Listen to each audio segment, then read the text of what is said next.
Ako po si Lita Naabot, isang higaonon, leader ng mga kababaihan, isang asawa't ina at isang hinabol weaver.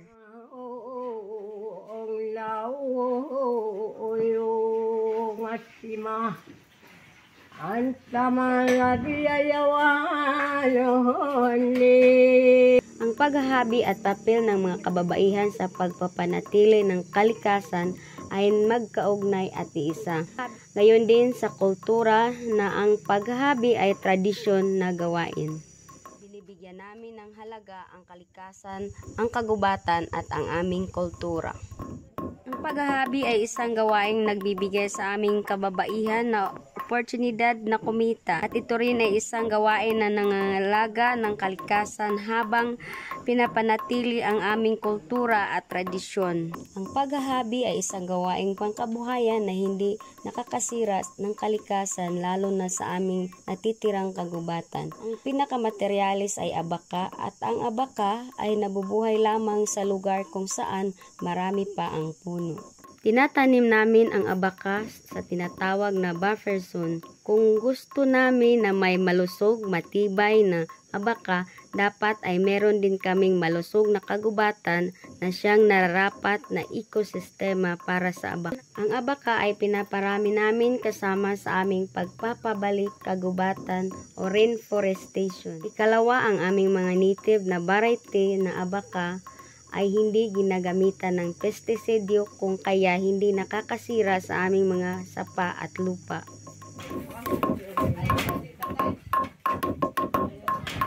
Ang hinabol ay may malaking ginagampanan sa aming komunidad at kultura bilang mga higaonon. Ang hinabol ay hindi nawawala sa mga kasalan at ritual. Ito ay ginagawa naming sugot o regalo na nagpapatibay ng pagkakaibigan at binibigay namin sa mga bisita.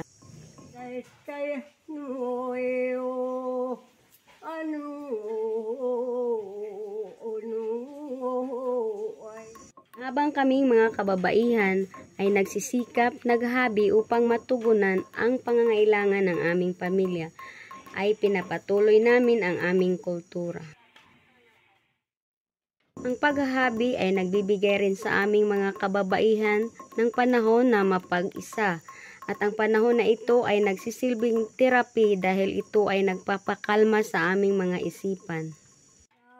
Habang naghahabi, kaming mga kababaihan ay umaasa na itong ginagawa namin ay magbibigay ng extra income at dahil dito napapanatag ang aming kalooban.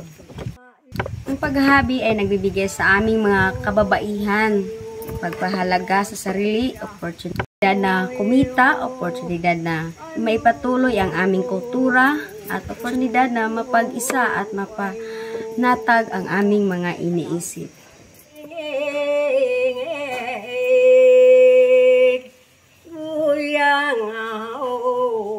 Ang